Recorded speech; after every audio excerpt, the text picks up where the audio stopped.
So ayun guys, napanood nga natin yung interview ni Miss Jessica Soho via video call kay Doc Willie Ong habang nagpapagamot sa Singapore. So makikita natin guys, kalbo na itong si Doc Willie Ong, gawa nung nagpapakemo siya sa Singapore sa ngayon, no? So ayun, paparinig ko sa inyo guys ang audio ng pag-uusap nila. Opo. Kamusta ho ang prognosis po sa inyo as of today ng doktor? It's 50-50. 50% to live a few more months, a year, 50% anytime. Baka hindi na huminga. Parang walang kasiguraduhan eh. Everything is a blessing. I just live every day. I don't think of next month, next year. I don't think about owning money, doing this, or getting into high position. I got the worst pain. It's 10 out of 10, Jessica. Buong gabi di kami na.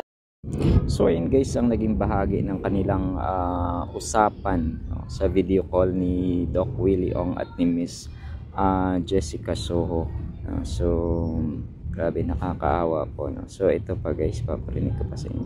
Minsan sobra rin tayo mag-prolong ng life. Baka hindi naman yun talaga mission. I think the purpose of this life is just to finish your mission. Nagkakaroon ako ng visions before that time. I saw my mom who died 2 years ago. Yung mami ko sa dream ko, kinukuha na niya ako. He called me, "Really boy, come to me, come to me, come to me." Parang sabi ng nanay ko, "You've done your job on earth. Ginawa mo na 60 years eh. 25 years na ako, walang bayad ang pasyente ni isa. Pharma company ni isa, hindi ako nalalagay. Wala akong from losing."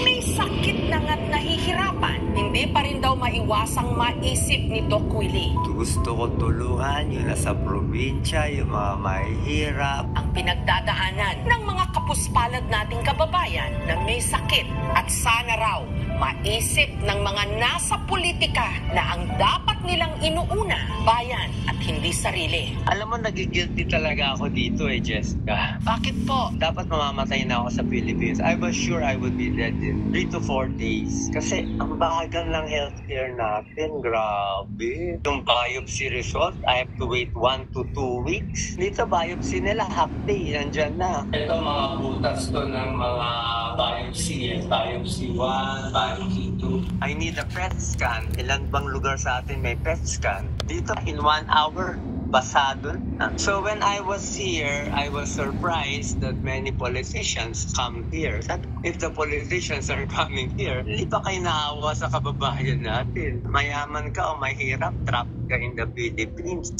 Ang sarcoma cancer kay Doc Willie Ong, isang uri ng rare cancer, pambihira na nagde-develop sa mga buto at soft tissues ng ating katawan.